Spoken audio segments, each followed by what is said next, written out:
Hello, my name is Brian Manalo, and I will be talking about Jerry Sandusky and the child abuse scandal that rocked Penn State. This assignment will focus on Jerry, his case, and fallout of his scandal, trial, and imprisonment.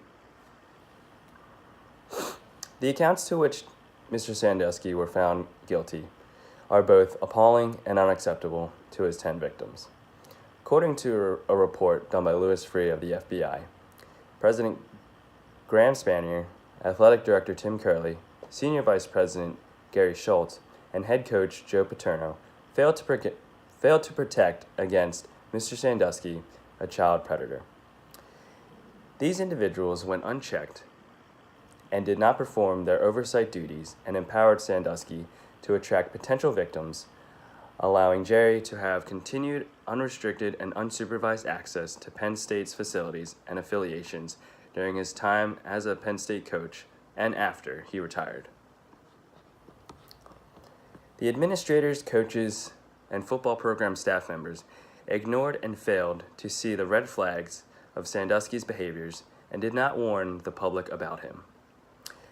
Penn State's most powerful leaders repeatedly concealed critical facts to Sandusky's child abuse from both authorities, the University Board of Trustees, community, and public at large. From the trial, the victims of Jerry Sandusky were given what is now estimated in over $100 million worth of damages. Today, Jerry Sandusky is serving his life sentence at MSCAA Laurel Highlands, a minimum security facility near Pittsburgh.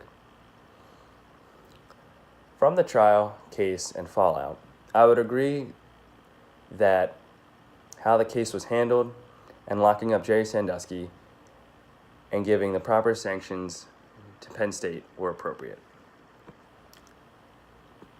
The hard truth, despite Coach Paterno's popularity, is that he and his staff, as well as the university administration, covered up the horrid acts in an attempt to save face for Penn State and put so many more victims in harm's way from Jerry Sandusky. The NCAA handed out large sanctions to Penn State, some considered comparable to the death penalty given to Southern Methodist University.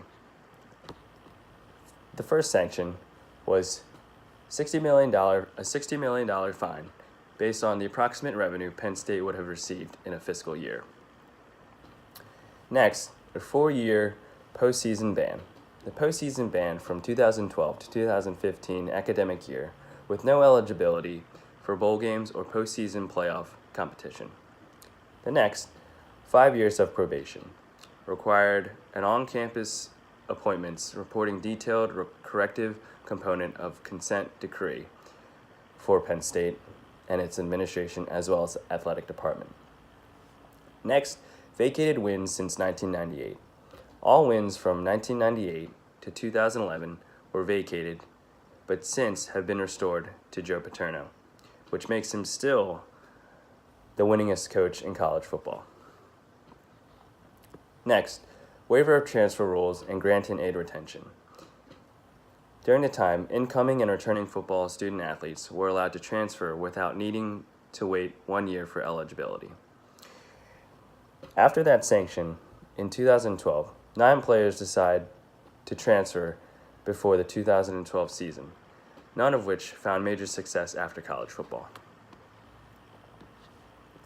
After the sanctions were over, Penn State found success with James Franklin and has the Nittany Lions as national contenders. Joe Paterno passed away at the age of 85 on January 22, 2012, which shocked the Penn State community as well as the country. Due to complications of his cancer treatments, he was surrounded by loved ones upon his death. Some speculate the overwhelming stress from the Sandusky scandal rapidly forced his decline in health.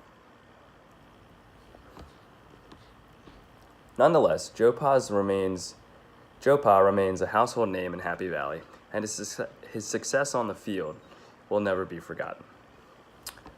For the players that stayed for the 2012 season at Penn State, it was an act of solidarity and that football could rally a school and community together to move past its ugly stigma thanks to a former despicable coach.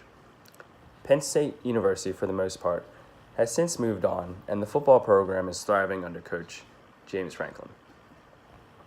He had the Nittany Lions win the Big Ten Championship, Fiesta Bowl Championship, and has a record of 22-5 in the past 2 seasons.